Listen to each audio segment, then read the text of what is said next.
Desejar, né, boas-vindas a todas as pessoas do primeiro seminário Conversações. Dizer que a gente está nessa roda de conversa pensando os currículos e as escolas, e para isso a gente convidou duas professoras, pesquisadoras, de grande importância, né, do comitê científico, que nos fazem pensar, né, na escola e nos currículos que praticamos, e que também, né, traduz um pouco daquilo que a gente quer chamar a atenção nesse primeiro seminário, que é a ideia de conversa também. E aí a gente decidiu um pouco, né, romper com aquela coisa formal de nos apresentarmos com lates, de falar das nossas produções, elas são importantes, mas eu gostaria de fazer uma apresentação um pouco diferente, né? Então, dizer que eu sou o professor Luiz Paulo, eu sou professor do CAP-UERJ, a professora Soimara, ela é professora da rede municipal, né, de Niterói, professora também do CAP-UERJ, e a professora Marina Campos é professora do CAP da FRJ.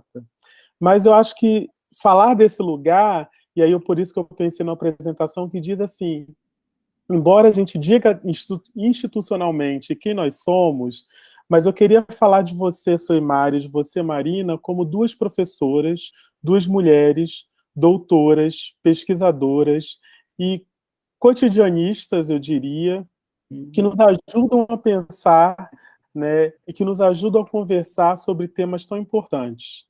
Eu acho que depois do golpe que nós vivemos no Brasil, pensar as escolas e pensar politicamente, né, os sentidos de escola que a gente vem disputando é fundamental nesse sentido. Então eu apresento vocês nessa conversa como duas mulheres com muito poder, com muita sabedoria e com muita possibilidade de produção de conhecimento para a gente. Soimara, você quer falar um pouco de si, depois Marina? Acho que sim, acho que eu sou uma mulher que vem da periferia, que continua atuando na periferia, uma professora com muito amor pelo que faz, muito desejo pelo que faz, e a pesquisa vem para aperfeiçoar o lado professor, né? A pesquisa e a docência, ela não estão dicotomizadas, né? Você pesquisa para ser cada vez melhor professor, e você é cada vez melhor professor porque você pesquisa. Então, é nessa relação simbiótica que eu me inscrevo e me reconhecendo como uma pessoa freiriana que está a serviço da classe trabalhadora. Marina? Primeiro, dizer que estou muito feliz de estar nesse espaço com Luísa, Soimara, professores de educação básica, com muitos traços de lugares, tanto na pele, quanto no rosto, quanto na conversa, e vem de lugares, né, que não tem tantos doutores assim. É muito importante a gente ver, tanto nesses espaços quanto espaços da universidade, terem pessoas como nós, e estudantes como nós também, né? Sim. Então, é isso, sou recém-doutora, professora há algum tempinho, e muito envolvida também com as questões políticas que emergem das nossas salas de aula, na nossa profissão, no nosso dia a dia, e vamos conversar mais sobre isso. Muito obrigada pelo espaço, pelo convite e acolhimento aqui nessa roda. Bom, vamos então para a primeira pergunta, né? Soimara e Marina, né, como vocês sentem e pensam os currículos desde a experiência de vocês, né? Fala um pouco para a gente. Bom, posso começar, Marina? Eu também esqueci de agradecer. Fiquei tão nervosa de estar na presença de vocês que esqueci de agradecer o convite de estar aqui. Então, eu venho trabalhando com a noção da professora Inês Barbosa de Oliveira, do currículo como criação cotidiana pelos praticantes pensantes da escola. Então, a partir dessa concepção, dessa noção, não há uma separação entre a prática e a teoria, acho que é uma coisa que a gente já falei na minha apresentação, né? E sempre é indissociável e complementar o que os praticantes pensantes da escola vão produzindo cotidianamente, né? Então, essa criação processual, inédita, irrepetível, feita por esses sujeitos em diálogo com os seus saberes, com os seus conhecimentos, com a sua cultura. Então, é esse currículo fluido, né? que vai se constituindo no fazer dos professores, dos estudantes da comunidade escolar. Eu e Soimara, né, temos o pensamento convergente nesse sentido. Também penso o currículo não como aquela lista de conteúdos, aquele documento formalizado, mas como a gente aprendeu com a Rui, que é um território de disputa, disputa política, e que, portanto, a gente precisa disputá-lo também, mas que com esses currículos oficiais há um diálogo, tanto com o que a gente acredita, com nossas posturas políticas, com a vida dos nossos estudantes, mas com as próprias possibilidades do cotidiano que a gente encara, né? Então, nesse sentido, eu vejo o currículo, na nossa atuação docente, como um espaço de autoria, de criação, de imaginação, de onde a gente se debruça para transformar nossas ideias, nossas posturas, nossos ideais, nossas utopias em experiências para as crianças. Experiências que a gente deseja que elas vivam, um espaço também de tentar oportunizar direitos de aprendizagem que a gente acredita que sejam importantes para elas, e por isso um espaço disso, de experiências, de vivência, de diálogo com aquilo que é bom, com aquilo que não é tão bacana, que perpassam os currículos e as escolas.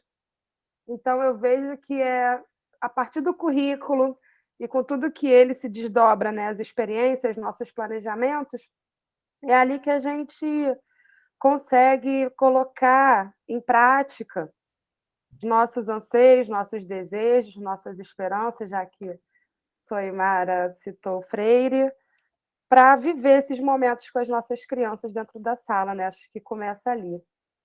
Eu acho que a gente vai fazer uma oposição, né, com a ideia de um currículo em rede, né, de conhecimento e significação, se opondo a essa ideia desse paradigma arbóreo, né, num conhecimento segmentado, hierarquizado, fora do sujeito, né? Esse em rede, onde o sujeito é produtor desse conhecimento, né, nas redes que ele estabelece com aquilo que ele acredita, que ele vive, da cultura dele, dos saberes. Né? É muito mais prazeroso pensar num currículo que é criado cotidianamente do que uma ideia de um currículo que está fora da gente. Né? E eu queria pegar esse gancho para perguntar a vocês se vocês pudessem falar um pouco sobre o cotidiano, né? O que é cotidiano para vocês, né? Eu acho que vocês tocaram nessa palavra que acho que é muito cara. Então, o que é o cotidiano, né? Como é que vocês definiriam o cotidiano? Passa a palavra, Marina. O cotidiano é diferente de rotina, né? Não é o todo dia ela faz tudo sempre igual. Cotidiano é onde a vida acontece, onde a gente produz conhecimento, nossas memórias, nossas experiências. Cotidiano é o que o sujeito comum tem que lidar todos os dias, né? A vida com suas criações, seus imprevistos, seus problemas, e que conforme a gente vai vivendo o nosso cotidiano, a gente vai criando um repertório que nos ajuda a lidar com ele, né? Falando mais do cotidiano escolar em si, que a vida, o chão da escola, é aquele lugar que, embora a gente tenha experiências que nos ajudem, né, a lidar com as situações, como a Soimara pontuou, ele é inédito, né? Ele é rebelde, como a Inês fala, porque é possível controlá-lo. Então, o cotidiano é ali onde a gente tem os encontros, onde a vida acontece, onde a gente produz conhecimento, onde tudo se entrelaça e se cria. Vejo o cotidiano como esse lugar que não dá para a gente laçar e que a gente tem que conviver todos os dias e ali travar nossas batalhas e viver as nossas alegrias também. Então, acho que eu concordo com a Marina e penso que o cotidiano é esse campo da luta rebelde para que a gente se mantenha sujeito e não objeto, né, do conhecimento. Então, quando outras pessoas pensam o cotidiano como um lugar de repetição, a gente vai entender ele como um lugar de criação, de possibilidades, e a vida, como a Marina disse, a vida acontece nos cotidianos, né? E é ali que a gente produz memórias, saberes, e olhar para esse miúdo, né, nos revela muito do que a visão hegemônica tenta esconder sobre a potência da escola, dos professores e das crianças, dos estudantes. Acho que é interessante pensar também que esse cotidiano ele tem muita coisa efêmera, né? Mas que ele traduz muito do que a gente tem, do que a gente poderia chamar do social, do macro, né? As relações de poder, Sim, das resistências. Então, no cotidiano, a gente tanto tem aquilo que é singular, mas também tem muito do que é coletivo ali, do que é um sim. marco de tempo, marco histórico, o contexto social. Então, ali a gente consegue ver como essas nossas vidas, né, se entrelaçam com esse contexto sócio-histórico que se manifesta no cotidiano. É interessante pensar, então, que nessa potência do cotidiano, né? Marina falava sobre isso, né? Acho que a gente também que trabalha nessa perspectiva, né, da imprevisibilidade da vida, da imprevisibilidade do planejamento, né?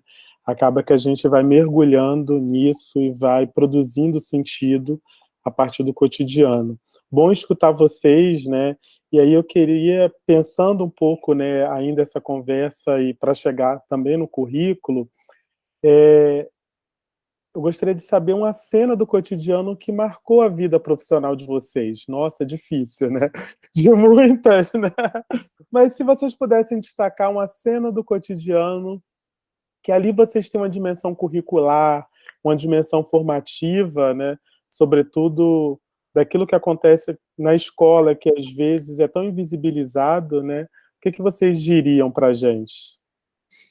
Luiz, assim, eu venho coletando, né, escrevendo sobre essas produções curriculares cotidianas, né? É um caderno inventivo, mas também de registros de memória. Então, você tem uma ideia, já são mais de 800 narrativas, porque acontece muitas coisas na escola, né? Mas para você captar, eu acho que isso para mim é o que é mais potente, né? Como você, quando está na escola, sem uma escuta sensível, sem compreender aquele lugar como potência, você fica cega a toda essa produção curricular, né? E quando você se coloca como uma escuta sensível, você vai ver a criança discutindo a questão de gênero, você vai ver a criança falando da violência doméstica. Eu trabalho agora numa escola em Niterói, que é ao lado do Morro do Bumba. E há pouco tempo uma professora voltou, uma outra entrou na sala, assim, aquelas coisas que acontecem no cotidiano, precisa dar aula para essa turma. Ela pegou um livro do Salvador Dalí, aquele Histórias de Pintores, né, contou para as crianças e pediu que as crianças desenhassem então seus sonhos e seus pesadelos, né? E naquela escola, do lado do Morro do Bumba, onde muita gente perdeu as casas, o maior desejo de todas as crianças eram casas. Então, os desenhos estão no mural lá, né? Então, assim, quando você se coloca. E tinha um pesadelo, que era uma invasão policial.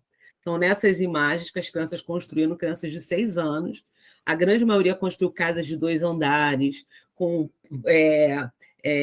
jardim na frente, tinha até com piscina. E assim, foi deles, e não foi uma provocação só de desenhar os sonhos. E a invasão policial estava assim retratada com uma nitidez, assim, dos tiros, do helicóptero que vem, né? Então é isso, assim, essa escuta atenta que vai conseguindo captar muita coisa que acontece no chão da escola. Eu ia contar uma outra história, mas bom da conversa é isso, a partir do que a Solay contou, vou contar uma história que aconteceu já tem mais um tempinho, né? E que ela não é nem tão profunda assim, mas eu acho que ela é interessante para a gente pensar a escuta, né, da sala de aula e como a gente que é professora, a gente também vai trabalhando essa escuta, né? Como a gente vai vendo que a partir dos anos, às vezes a gente volta e é uma experiência que a gente viveu há um tempão atrás e revisita e Sim. acho que isso é uma habilidade que a gente vai desenvolvendo, é um conhecimento também daquele cotidiano que a gente vai aprendendo com a prática. Enfim, mas a gente tem lá no Colégio de Aplicação, a gente recebe licenciandos que estão no processo de formação, na graduação, e eu trabalho numa turma de primeiro ano, que é muito envolvida com a alfabetização, e as crianças naquele processo de consciência fonológica, de pensar nos fonemas, mas enfim. A história que eu acho engraçadinha é que um estudante meu chegou para o licenciando, que estava acompanhando a aula da turma, e perguntou: como é que faz lã? Estavam fazendo uma atividade, e ele respondeu: olha, a lã vem da ovelha, né? Então, ele, não, mas impossível ser da ovelha. Ele é assim, acredite se quiser. E ele continua investindo naquela explicação, né? Você vai, tem a ovelha, você faz o processo de tosquia, e daí vira lã. Aí o menino veio correndo para mim, professora, o estagiário está falando que eu preciso de uma ovelha para fazer lã. Aí eu perguntei, de que lã você está falando, Vitor? Aí ele, lã de melancia. E aí a gente pensar assim, quando a gente fala do processo de escuta e dos nossos estudantes que tem toda essa vida que dá pistas ali na sala de aula, mas a gente não consegue acessá-las de fato, a gente não vive com eles, o quanto é importante ter uma escuta, e uma escuta que é a partir do outro, né? Do que o outro está narrando para a gente.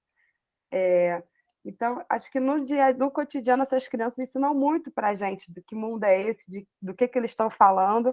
Então, é muito importante que a gente tenha uma escuta atenta e uma escuta que também permita que a criança nos conte, né, do que ela está falando, a partir de que ponto de vista.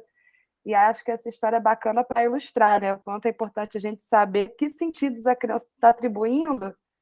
Agora, imagina, né, se a gente escreve, a gente confunde uma sílaba com lã, imagina uma conversa inteira, numa aula inteira.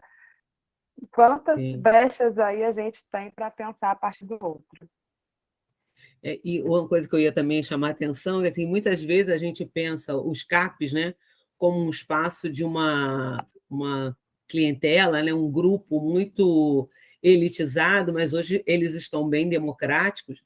Mas muitas vezes, quando a gente olha para as crianças de classe popular que moram na periferia, a gente vai olhá-los como pessoas despotencializadas de saberes, né? É um olhar preconceituoso que muitas vezes chega à escola. Mas quando você se coloca nesse processo de escuta, você vai ver as potencialidades dessas crianças. Então, assim, primeiro entender que todo estudante aprende muitos saberes, independente do local onde ele esteja, né, do local de estudo dele, é uma criança que está no mundo, vivendo o mundo, e que merece, como cidadão, ser escutado, ser reconhecido, ter seus desejos de alguma forma ouvidos, né?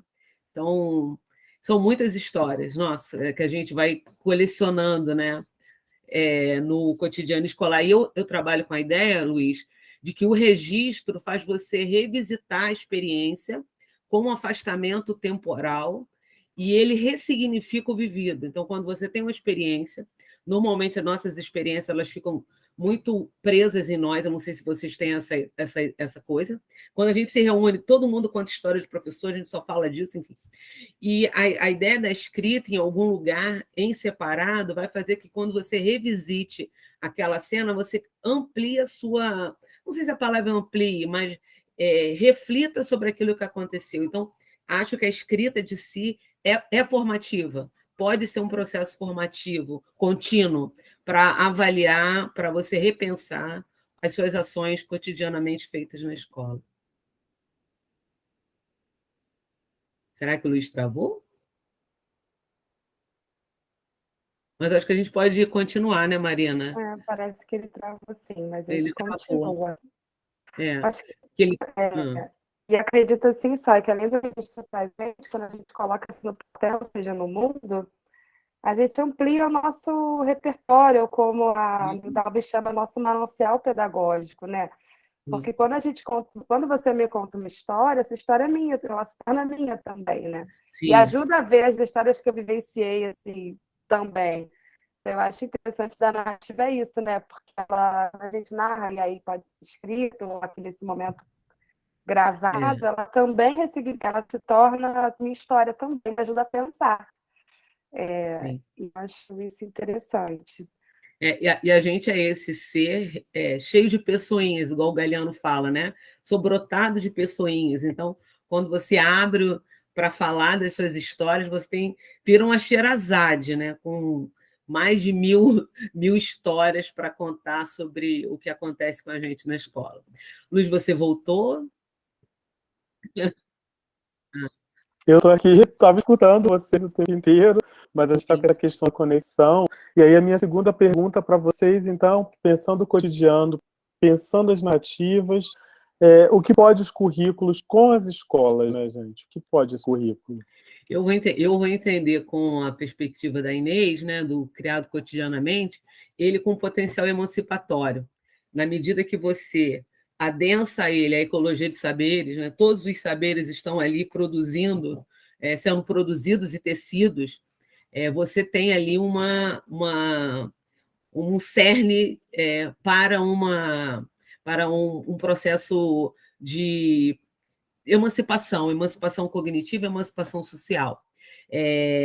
Então, para mim, o currículo é a possibilidade de você tecer políticas práticas curriculares emancipatórias, né? Onde você considere todos os sujeitos como sujeitos prenhes de muitos saberes, né? E transforme não, porque a gente não transforma nada, mas entendendo a escola como um lugar de prazer, de vida, de potência, de saberes que circulam, né? O Boaventura fala do homem ludem, né? O homem lúdico, né? Eu vou pensar numa escola que seja lúdica, né? Onde o prazer esteja presente nas relações que você estabelece com as pessoas. Não precisa ser um lugar frio, monocórdico, acinzentado, né? Ele pode ser esse lugar, e isso é produzido através desse currículo criado cotidianamente, onde todas essas pessoas são chamadas a tecer junto um currículo que fala da sua história, da sua potência, dos seus desejos. Acho que também depende muito de como é que a escola vai entender esse currículo, né? Se a escola entender que esse currículo é uma lista, né, como enorme, né, como a nossa BNCC que ela tenha que dar conta, ou que o currículo dela deve se voltar para as inúmeras avaliações externas sobre as quais têm sido submetidas as escolas, principalmente a pública, o currículo ele pode se tornar uma ferramenta de empobrecimento das experiências que as crianças podem ter na escola, né? Se a gente acha que o importante é fazer uma prova vinda de fora, que o importante é fazer um checklist do que a gente perpassou, ou de completar todas as páginas ou do livro didático ou da apostila. Isso pode fazer com que o que a nossa criança que está lá pode viver, as experiências que ela pode viver, sejam empobrecidas. E que seja negado para ela esse lúdico, e seja negado para ela um espaço de prazer, de ter seus conhecimentos reconhecidos e se sentir menos capaz, menos potente. Porém, se a gente vê o currículo como esse espaço de criação, de autoria docente, né, um lugar onde a gente vai pensar nas nossas crianças, pensar no que a gente gostaria que elas vivessem e pensar esse espaço de criação, de proporcionar experiências, a gente pode ter esse currículo tanto como um instrumento de garantir aprendizagens, reconhecer a aprendizagem, né, o que nossas crianças já sabem, o que elas podem vir a saber, e como instrumento de contribuir para o viver digno delas. Não para daqui a 10 anos, mas para agora, sabe? Para que naquele espaço ela tenha um viver digno, ela seja feliz, ela seja reconhecida como sujeito único, onde ela possa criar laços de afeto, onde ela pode mostrar no que ela é boa, onde ela possa ficar confortável em mostrar no que ela não é tão boa assim, mas que ela precisa de ajuda. Então, eu acho que depende muito de como esse grupo, né, na medida do possível, que ele possa conceber diferente do que vem orientado, né, porque a gente tem que batalhar para conseguir ter essa percepção de currículo para além de uma listagem, para além de um checklist. Eu acho que é bom a gente notar que não é tão fácil assim, que a gente tem todo um sistema que quer que a gente se dobre a ele, né? Então, eu acho que o currículo, se tomado como esse lugar de liberdade, autoria, ludicidade, criação, ele pode proporcionar que as nossas crianças, no espaço escolar, sejam respeitadas, possam ser tomadas, como a Sóia comentou, como cidadãs, tendo a sua cultura reconhecida e também ampliando o que elas possam vir a conhecer, a experienciar. Eu também penso, Marina, assim, que esse currículo em rede, ele nem abre mão dos conteúdos, né? Ele, na verdade, ele faz uma tessitura entre essa imposição curricular formal, né, e esses desejos desses praticantes. Então, você pode tornar qualquer conhecimento mais aproximado daquele sujeito, se você o conhece, né? Se ele não é um objeto, se ele é sujeito, né? Então, a Inês vai dizer também que quando você faz esse movimento, né, contra uma visão monocultural, hegemônica, né, e vai propor essa pluralidade de saberes, você vai trabalhar num alargamento da ideia de cidadania, para uma cidadania horizontal vinda pela solidariedade. Então, fazer essa comunidade aprendente, solidárias, parceiras, onde os saberes e as ignorâncias sejam respeitados. Todo mundo sabe alguma coisa e todo mundo ignora alguma coisa. Ter esse reconhecimento e tecer a partir disso uma produção diária, lúdica, lúdica talvez a gente também está já sonhando, mas assim, sair da sala de aula feliz, assim, eu tenho assim eu já estou velha, né? Eu não quero sair da sala de aula triste, eu quero sair feliz, eu quero que as crianças saiam felizes, eu quero que ali eles encontrem um lugar, seja um lugar de encontro e de reconhecimento de saberes. Então, eu me obrigo diariamente a fazer um encontro muito legal com as crianças, porque aquilo me move, né? Me incendeia. A gente vai falar do corazonar, né? Que é uma noção lá dos povos do Equador, né? Que é uma razão aquecida, né? Pelo afeto, pela emoção, pelas sensações. Então, é um currículo corazonado, quente, nada frio e distante dos sujeitos. Que bacana isso. Eu até ia propor, né, ia pensar, ia fazer uma pergunta, mas acho que você já traz um pouco isso. Marina já começa, e você também, Soimara, pensar assim, como a escola pode nos afetar, né? E aí você falava sobre, né, a questão das crianças das classes populares, né? Então eu fico pensando assim, como a escola pode ser um espaço-tempo de potência, Sim. de afeto para essas crianças das classes populares. O que vocês pensam sobre isso? Eu só para pensar no negócio que o Tiago, que é também da organização do Conversações, falou numa outra entrevista, né? E como eu, aluna de classe popular, eu tive um olhar que mancha. Ele diz que muitas vezes o olhar do professor é um olhar que mancha, né? Então, eu, como aluna de escola pública em Japeri, era vista por os professores que davam aula nessa sala como uma pequena aborígene, né? Quase uma indiazinha que não tinha a menor condição de ir para lugar nenhum, porque era empregada doméstica, né? Então, assim, eu senti na pele esse olhar que mancha. Então, eu tenho como meta, assim, sempre que meu olhar seja um olhar que ilustre o outro, é um olhar que potencialize o outro, né? E que, independente das condições sociais, econômicas desse sujeito, ele é um sujeito de potência. Então, eu não sei se eu respondi a tua pergunta, que eu estava querendo contar esse negócio do olhar que mancha do Tiago Correia, que eu acho assim, fundamental a gente não ter esse olhar que mancha o outro, né? Ao contrário, que a gente tem um olhar que potencialize o outro, né? Acho bacana o que a Soy fala, e dá também de pensar que tem currículos cotidianos e escolas e tempos. Eu também advenho da classes populares, e a escola pública foi para mim um espaço de acolhimento, de respiro, sabe? Era um lugar que eu me sentia na minha infância melhor, mais confortável, de onde eu não queria sair. Até hoje, assim, eu estava conversando, hoje a gente teve conselho de classe, e pontuando algumas crianças que não querem ir embora. E acho que isso é um sinal também, sabe, Soimara? Que bate o sinal e ele fica ali, você fala, vai, você tem que ir, a gente tem que fechar a sala, e ele está ali. Eu tenho também, tem uma criança que quer dormir na escola. Eu falo assim, não dá. E acho que parece algo bobo, mas é um ponto de, nossa, queria mais disso, né? Que é o ir feliz e é o querer ficar. E acho que acho que a escola tem que ser um lugar onde a infância possa ser infância, onde as crianças podem ser quem são, com suas habilidades e inaptidões e fofuras e também rejeições, sabe? Um lugar em que elas possam ser acolhidas do jeito que são e que potencialize o que elas venham a ser, sabe?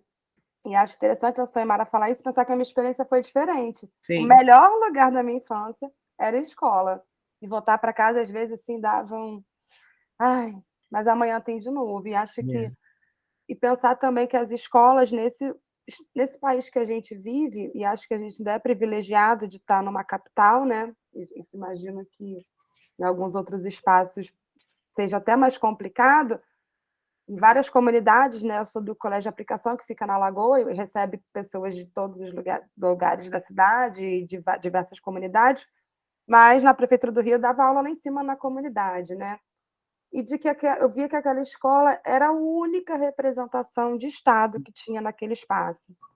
Então, acho que quando a gente fala de Brasil, de Rio de Janeiro, né, onde só quem não entra blindado nessas comunidades é o professor e é a Sim, escola, sim. é o único espaço de cidadania Uhum, que essas crianças, essas famílias têm também. Isso a sim, Patrícia Baroni indica, né, nas pesquisas dela, não com esses espaços, mas com lugares de dificílimo acesso, né, das escolas do campo, que o Estado às vezes só chega ali pela escola, por ser aquela professora ou aquela diretora. Então, muitas escolas se tornam esse espaço também de viver na cidadania.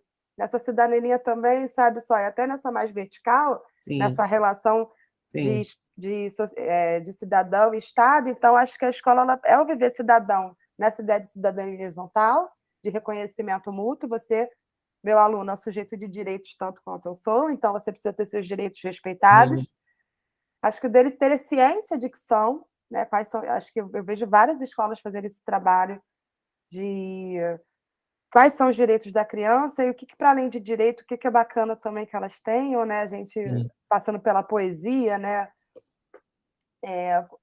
a gente já vê vários trabalhos assim que eu já vi, tem lá na escola e já vi em outras escolas, dos direitos da criança lá no ECA, mas também como eu queria que fosse, de que mundo eu queria que fossem para as crianças. É um trabalho comum, mas mais especial, assim, né, vamos dizer.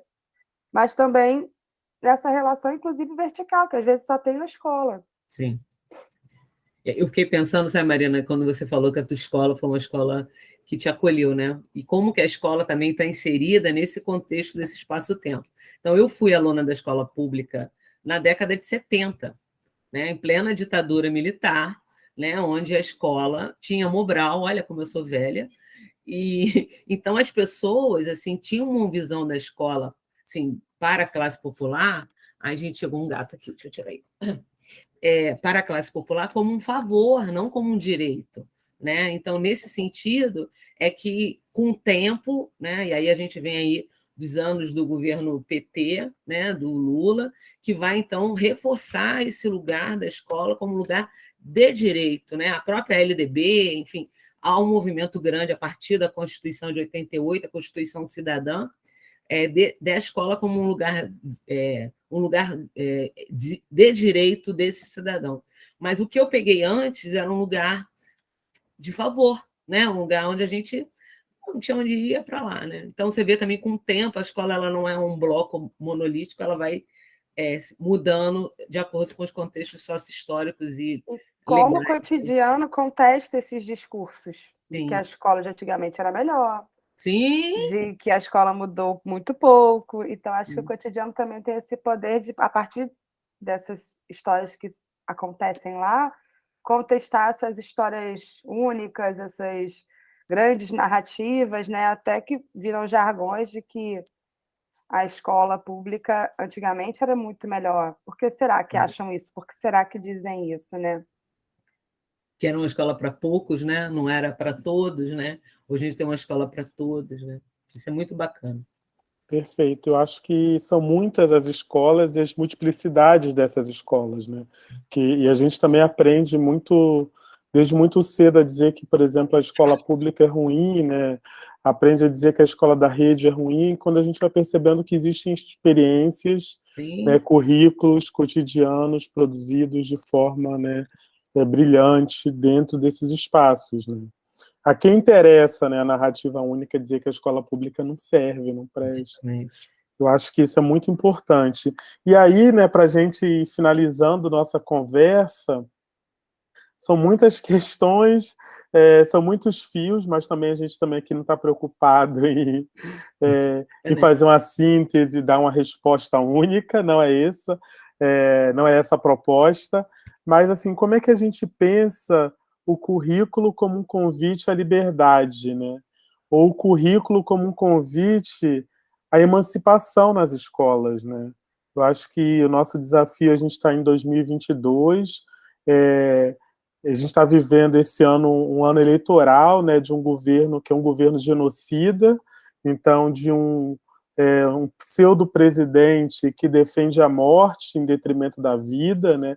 A gente vem falando sobre a necropolítica, nada mais do que a gente, né, valorizar a morte. A gente está vivendo isso, são mais de 600 mil pessoas mortas pela pandemia, e aí como é que a gente, dentro desse contexto, né, da falta de conectividade, minha internet não está funcionando, a do outro, nós passamos muito por isso na pandemia, eu caí, eu não caí, né, e aí, mas como é que a gente pensa, então, a liberdade, né, como é que a gente pensa a emancipação?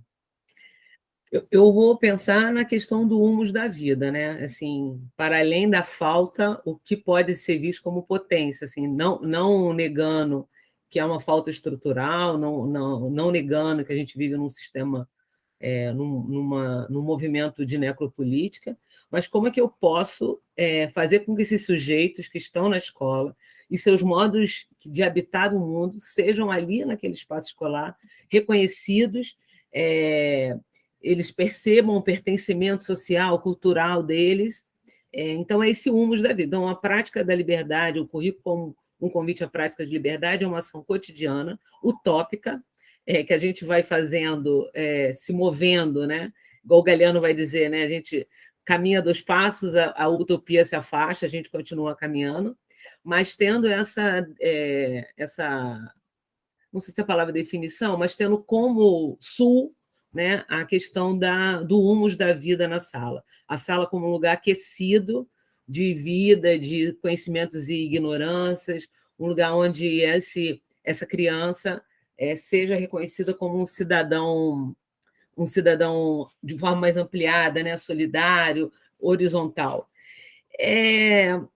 O Maturana vai dizer que o currículo pode ser também uma ação política, né?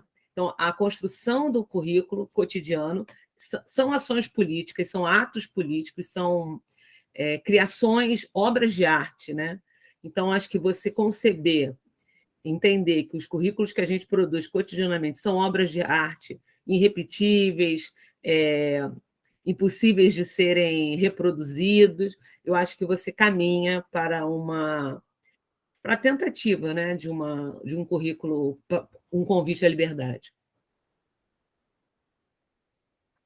Acho que a gente falou bastante, né, do que a gente entende como currículo, mas acho que é bom pontuar que esse currículo a gente vem sofrendo ataques, né, tanto a formação docente quanto quanto a pluralidade de concepções de currículo, tomando a educação também como um mercado para vender pacotes e currículos e materiais cada vez mais padronizados, e aí quando a gente fala padronizados, é um cerceamento à nossa liberdade docente. A gente vê isso perpassando a formação de professores, o que eu acho preocupante, acho que é importante a gente ter esses espaços de discussão para também chegar em quem está em formação inicial, né? Embora a gente saiba que a formação ela vem ao longo da vida toda. Eu, Soimara, Luiz Paulo, a gente veio de uma formação de um período de uma formação muito da contestação, né, resultante de políticas de cotas das universidades, e a gente vê que isso, quando chega na escola pública, também tem uma reverberação. Então, é importante que, primeiro, que a gente resista para que essas conquistas, né, não se percam, porque a tentativa é essa, a gente vê inúmeros ataques. Acho que, por outro lado, a gente viveu essa experiência da pandemia que foi muito trágica, mas mostrou que quem solucionou os problemas, que quem criou alternativas, mesmo que não perfeitas, mesmo que provisórias, foram os professores e professoras das escolas que conhecem seus estudantes aquele chão. A gente não viu pela primeira vez grandes pacotes, né? Nenhum currículo oficial deu conta do que a gente vivenciou. Tudo que a gente viu foram criações locais, soluções locais, né? Então, teve escola que foi com Meet, teve escola que foi pelo WhatsApp, teve escola que foi por atividade escrita. Nenhuma das soluções que foram dessas generalizantes, né? Ninguém deu conta, né? Mas chegaram nos estudantes. Então, acho que, primeiro, é o momento da gente criar argumentos para que para mostrar o quanto é importante essa produção local, autoral do docente, pensar a formação dos nossos colegas que estão chegando, né? Muitos vieram também a gente tem vivenciado isso no colégio, muitos que também vieram dos últimos 2 anos de formação, também remotos. Isso tudo faz com que a gente perca até a nossa liga enquanto categoria, né? Se a gente pensar na luta política daquela mesmo de rua, a gente perdeu um espaço na rua. E pensando nesse currículo como convite à liberdade, acho que primeiro a gente está no momento de resistir a todos os ataques que estão me sofrendo.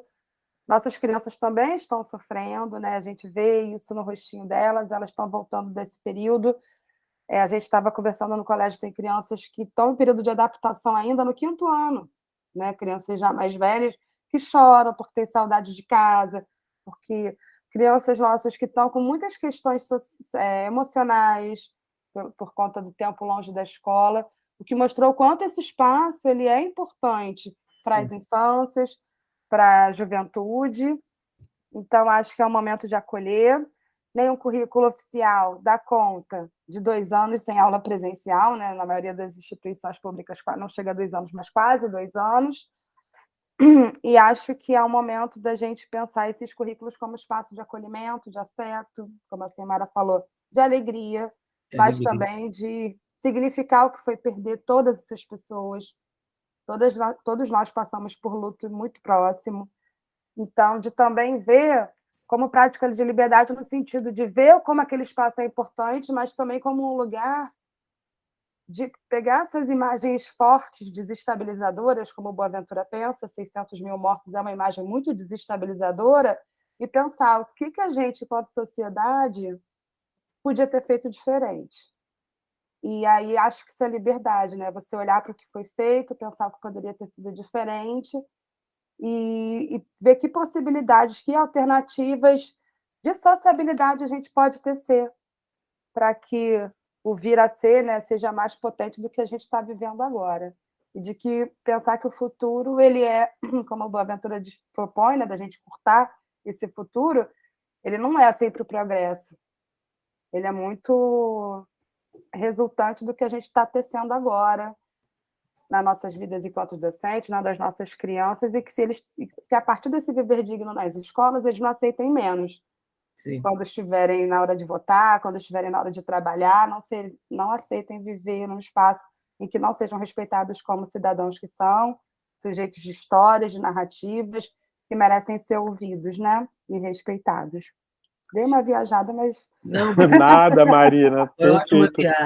Eu adorei essa proposição de vocês, assim, fazendo uma provocação, né? Se a gente pudesse começar uma nova conversa com um novo tema, né? Que fio vocês puxariam, né? Eu acho que quais conversas a gente precisa ainda tecer na escola, né? O que vocês indicam aí? Eu já escutei algumas coisas aí, percebi, mas assim, quais são as novas conversas que a gente precisa enfrentar na escola? Eu penso que a gente precisa enfrentar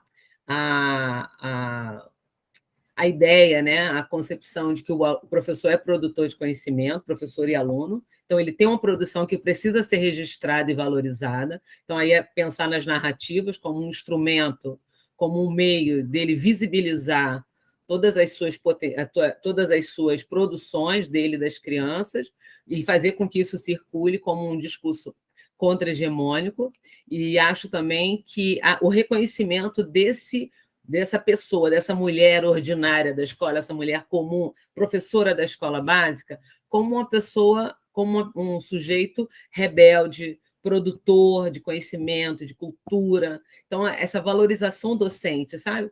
E aí eu estava pensando, quando a Marina estava falando, estava pensando no Spinoza, né? Que o Spinoza fala do afeto alegre, né? Que não é o alegre de carnaval, né? É o afeto que potencializa a ação. Então, acho que pensar nesse afeto alegre, nesse reconhecimento profissional dos saberes, de modo que essa potência, né, da alegria reverbere nos corpos de quem está na escola, porque muitas vezes a gente parece que um trator passou sobre nós, né? Então a gente precisa movimentar esse afeto alegre. Então, acho que é isso. o afeto alegre de Spinoza e a produção de narrativa como modo de você sistematizar todo o conhecimento produzido pelos praticantes da escola. Acho que esse lugar da docência que a Sóia aponta como produtor, não como executor, né? De algo pensado por sujeitos que seriam mais elevados, talvez, essa ideia de fora da escola e do alto que manda nela, mas sim pensar a escola como esse espaço de produção, como espaço de formação também. Sim. Acho que a gente precisa se voltar também para essa formação de quem está lá, mas de quem está chegando, mais dialogado com as escolas públicas, notadamente, né? Que é onde estão a maioria das nossas crianças. E o que a gente aprendeu com isso tudo, com essa loucura que a gente tem vivido, né? A gente não pode dizer que ainda acabou. Eu ainda estou dando aula de máscara, a gente ainda recebe notificação de casos. Acho que a gente aprendeu muitas coisas, sofremos muito, e acho que a gente está num momento que a gente não teve muito tempo, sabe, de pensar o que foi isso que aconteceu, está acontecendo, né? Que a gente ainda se sente nesse período de incerteza. Porque acho que a gente tem aprendizagens ali, sabe? E acho que a gente perdeu algumas coisas, assim, não está naquele espaço com nossos colegas. Alguém falou para a Graça Reis, que ela sempre comenta, né, de como a profissão docente pode ser solitária, porque a gente fica rodeado de crianças, mas muito distante dos nossos pares, né? Com várias exceções, a gente sempre está sozinho em sala de aula. E aí o momento que a gente tem coletivo, às vezes é mediado pela pedagoga da escola, então a gente tem pouco espaço de partilha. Isso também nos atrapalha a vencer que, além de todas essas questões que a gente já apontou que são voltadas para currículo, a gente tem aí uma PEC que cada vez mais dificulta o nosso trabalho, precariza o nosso trabalho, nos vê como despesa e não como investimento, né? Nós, docentes e escolas. Isso atrapalha também até para que a gente consiga resistir, porque a gente está muito longe uma da outra. Então, acho que a SOI traz como proposta das narrativas, né? A conversa, também pode ser um modo da gente se aproximar para buscar tanto essas alternativas para a resistência, quanto para a criação de currículos que sejam um convite à liberdade, tanto das crianças, como nossa também, né? De talvez pegar aquele caderno pedagógico e deixar de lado, ou não seguir aquela proposta e fazer o que a gente acha que é relevante para nossas crianças, porque o currículo que é pensado por nós é muito mais rico do que qualquer engravatado possa ter pensado. A gente pensa na alegria das nossas crianças, a gente já pensa em valores que a gente acha importantes e a gente pensa nos conteúdos também. Então, esses currículos eles são muito mais ricos do que qualquer um possa ter imaginado ou tenha nos imposto. Nossa, foi muito bom escutar vocês, né?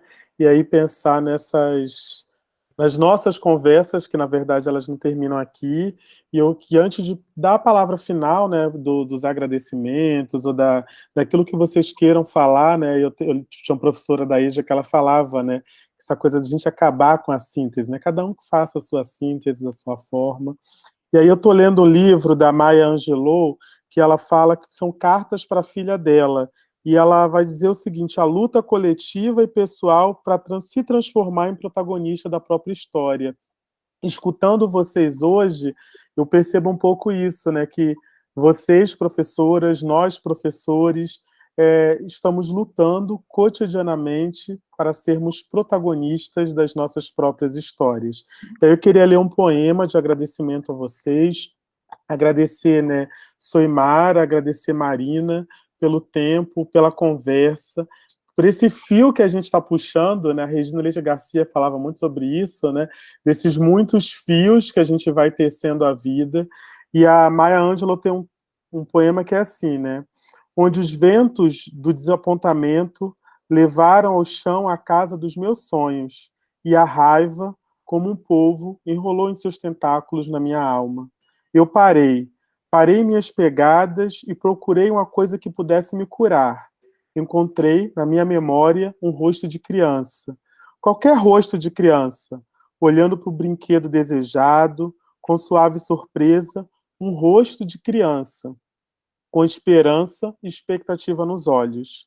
No instante em que eu percebo este olhar, né, olhando para um rosto, suave de juventude e inocência, sou arrancada das sombras do desespero e levada para o agradável clima da esperança. Eu acho que o que vocês trouxeram hoje aqui também é um pouco de clima de esperança, né? Não de uma realidade que nos imobiliza, nos paralisa.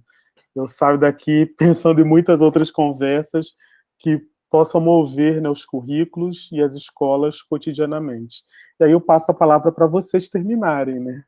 Então, eu vou terminar fazendo o que eu não fiz no início, né, que é agradecer a possibilidade de estar aqui com vocês.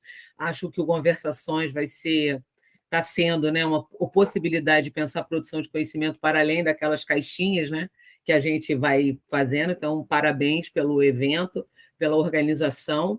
E dizer às professoras que nossos estudantes são os nossos parceiros nessa construção desse currículo para a liberdade, né? Então, se liguem a eles. Quando você fala da solidão, né? Eu escrevo isso na tese, assim, que foi a solidão que me adoeceu, porque ninguém quer ouvir história de professor, né? Nossas histórias para as pessoas são muito chatas, então por isso que eu escrevo.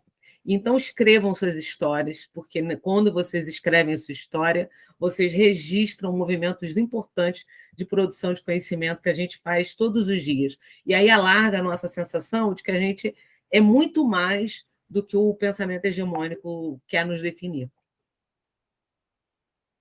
Eu quero agradecer o espaço. A conversa com vocês foi maravilhosa. Bom, bem mais fácil, né, estar nesses espaços com carinhas conhecidas e acolhedoras. Gente, fico aqui na esperança, entendeu? Que esse erro que a gente cometeu enquanto sociedade mesmo acabe logo e que a gente possa, chegar outubro, para a gente poder começar, pelo menos, ter mais esperança, né? Acho que é isso. E que nunca mais a gente dê espaço para um genocida, homofóbico, machista, ditador, comande o nosso país e o país dessas crianças que querem tanta liberdade, né? Eu acho que a gente consiga olhar para isso que a gente fez e pensar outros futuros, para além da repetição desse presente que está bem ruim, né? É isso, gente. Sigamos com esperança.